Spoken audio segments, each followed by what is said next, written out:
Stepney's visit to Sir Topham Hatt's railway was coming to an end. "We shall miss you," said Sir Topham Hatt.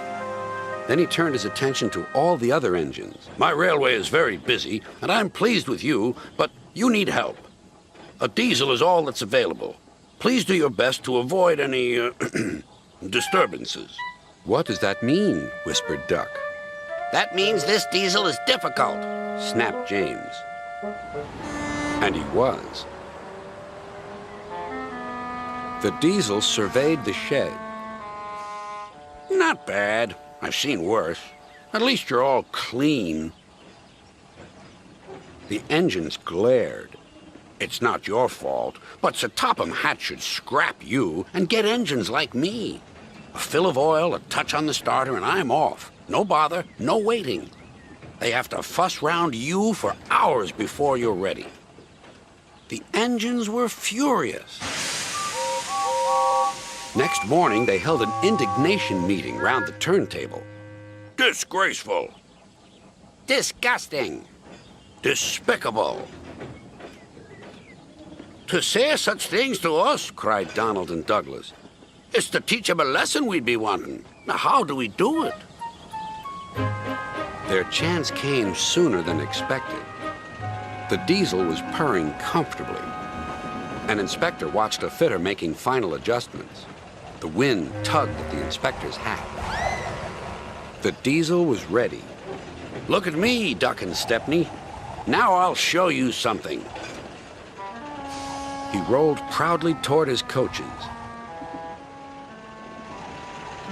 Then it happened.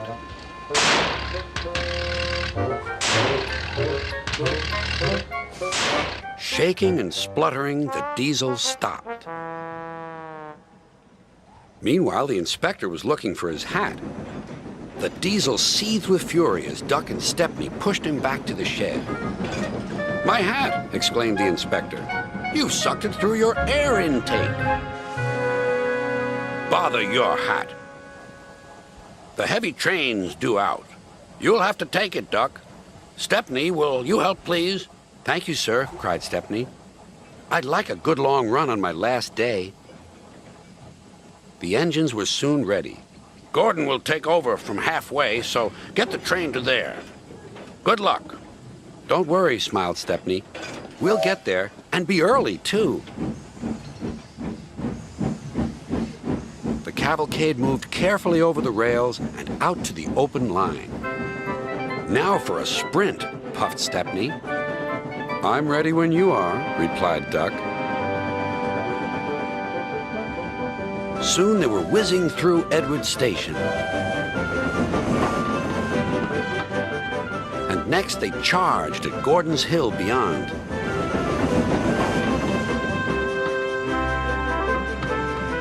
They felt the drag of the heavy coaches here. It was hard work.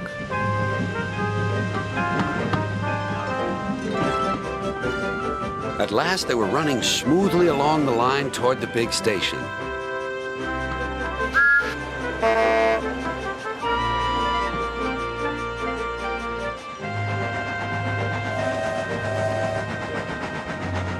"Hello, you're early," said Gordon. "That's one in the headlamp for old Diesel." "James says he's sick as boiler sludge and sulking in the shed."